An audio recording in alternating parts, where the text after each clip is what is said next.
আমাদের যে মেরুদণ্ড যেটা রয়েছে, আমাদের যে স্পাইন যেটা রয়েছে, যেটা একদম আমাদের ঘাড় থেকে শুরু করে একদম আমাদের কোমরের নিচে পর্যন্ত রয়েছে, এখানে আমাদের এই যে ভার্টিব্রাগুলো মানে ছোট ছোট যে হাড়গুলো আছে, প্রত্যেকটা হাড়ের মাঝখানে একটা কুশন প্যাড থাকে, একটা নরম গদির মতো একটা অংশ থাকে, রাবারের মতো তার ইলাস্টিসিটি থাকে। এই যে কুশন প্যাড, এইটা যদি আস্তে আস্তে ক্ষয় পেতে থাকে বা যদি এটা এর মধ্যে যদি কোনো ধরনের বালজিং চলে আসে, যে এটা যে জায়গায় থাকা দরকার সেখান থেকে বাইরের দিকে বেরিয়ে এরকমভাবে ফুলে আছে, প্রোট্রুশন হয়ে যাচ্ছে, তো সেই সমস্যাটাকে আমরা স্লিপ ডিস্ক বলে থাকি। এবার আমাদের এই যে ভার্টিব্রাগুলো রয়েছে খুব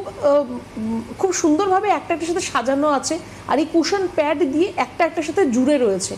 এবার ধরুন আপনার যদি কোথাও কোনো চোট লাগে, যে আপনি পড়ে গিয়ে আপনার কোমরে চোট লাগলো বা আপনার ঘাড়ে চোট লাগলো, এই চোটটা লাগার জন্য আপনার এই যে ভার্টিব্রার মাঝখানে যে কুশন প্যাড যেটা রয়েছে, যে নরম গদির মতো যে প্যাড রয়েছে, সেটা যদি আপনার সরে যায় ওইখান থেকে বা সেখানে আঘাত লাগার জন্য ফুলে যাচ্ছে, সেখানে আপনার হার্নিয়েশন হয়ে যাচ্ছে বা প্রোট্রুশন হয়ে যাচ্ছে, বালজিং হয়ে যাচ্ছে, তাহলে কিন্তু আপনার দেখবেন কোমরের মধ্যে আপনার যদি চোট লাগে তাহলে কোমর থেকে আপনার পায়ের নিচের দিকে আপনার ব্যথা অনুভব হচ্ছে, বা আপনার পায়ের মধ্যে আপনার টিংলিং সেন্সেশন মানে আপনার ঝিঝি ধরে যাওয়া, অবশ হয়ে যাওয়া, এরকম সমস্যা আসছে। বা যদি এই জিনিসটা ঘাড়ের দিকে আপনার হয় তাহলে আপনার দুটো হাতে অবশ হয়ে যাওয়া, ঝিঝি ধরা, এই সমস্যাগুলো কিন্তু আপনার আস্তে আস্তে আসতে পারে। এই ডিস্ক বালজিং হয়ে যাওয়া বা স্লিপ ডিস্ক, এই সমস্যাটি কিন্তু খুব বেশি দেখা যায় কোনো আঘাত থেকে, কোনো ট্রমা থেকে। তো যদি আপনার কোনো ধরনের কোনো বড় কোনো অ্যাক্সিডেন্ট হলো বা আপনি চোট লাগলো, আপনার খুব আপনি উঁচু জায়গা থেকে আপনি পড়ে গেলেন, তৎক্ষণাৎ চেষ্টা করবেন একটা এক্সরে রিপোর্ট করিয়ে দেখে নেওয়ার জন্য। শুধুমাত্র যে পড়ে গেলে আপনার ফ্র্যাকচার হবে সেটা কিন্তু নয়, আপনার এরকম স্লিপ ডিস্কের সমস্যাও কিন্তু আপনার আসতে পারে। আর যদি কোনো আপনার বড় কোনো ট্রমা বা অ্যাক্সিডেন্ট না হয়ে থাকে তারপরেও কিন্তু এই সমস্যাটি আসতে পারে। এমন নয় যে যাদের চোট লেগেছে, যাদের অ্যাক্সিডেন্ট হচ্ছে তাদেরই হবে, এমন কোনো ব্যাপার নেই। নর্মালি যারা খুব বেশি ওজন বহন করেন বা খুব ভারী কাজ যারা করেন, অনেকক্ষণ দাঁড়িয়ে থাকার যাদের কাজ রয়েছে, বা একরকম সেম পশ্চারে থেকে যে অনেকক্ষণ বসে থেকে একই রকম কাজ করছেন, তাদের ক্ষেত্রেও কিন্তু স্লিপ ডিস্কের সমস্যা আসতে পারে।